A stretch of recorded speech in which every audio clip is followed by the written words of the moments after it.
Starting high school, I never really had any friends that stuck. They would just come and go, until I met Grant. Grant was really the first friend I had that seemed to truly care about me and want to be there for me, no matter what. We were best friends, and he meant the world to me. One night while FaceTiming, he told me he liked me. Little did he know, I had a huge crush on him, and our story began. Constantly talking and wanting to be around each other. I never thought I'd fall as hard as I did. I opened my heart up to him and told him everything about myself. He was my best friend, first boyfriend, he was my rock. Then the mere 30 minutes distance between us began to feel like states away, and neither of our parents would let us drive to see each other, as it was too far. So we broke it off.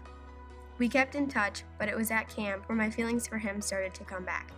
Being there and being around him for a week reignited those feelings I thought I had long suppressed. His actions were telling me he felt the same, so at the end of the week, I asked him if he was still interested in me. To my heart's discontent, he said no. All I felt was pain and rejection. Coming home from that week, I busied myself with rom-coms and drowned myself in ice cream. That's not just a myth about some girls, okay? Months passed, and Grant and I started talking again, strictly as friends, as his line was very obvious, although he was single and not talking to other girls. Then he dropped the bomb again. He liked me. He still liked me. I took him back, and the roller coaster of emotions I thought I had put out of order started back up again, only to leave me completely destroyed by the end. I had loved him, and the way he cut it off with us was blowing me off, both in person and over text, for a month while I cried into my pillow almost every night. I felt broken. I believe God saw my brokenness, because it was during that time that I grew closer with a person I was just starting to get to know. Dylan and I had been hanging out, but it wasn't someone I ever thought I would be so close with. After going out one night, I sat in my car and began telling him about Grant, and I just broke down.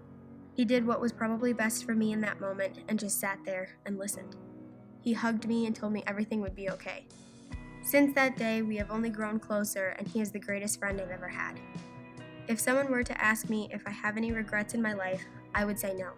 Not even with Grant. I don't have any regrets, as I don't believe in regrets. Every mistake I've made isn't there for me to look back on with a heavy heart. They are experiences to look back on and learn from. Grant, although he inflicted both positive and negative lessons on me, reinforced that. He has created walls around my heart that I didn't know could be there to protect me from experiencing a pain like that again. And also, he taught me to appreciate the relationships I do have, with those like Dylan, who was there for me and stood up for me through it all. It's time not to regret the experiences that have been given to me, but to reflect on them and appreciate the lessons that I've been taught. What doesn't kill you makes you strong.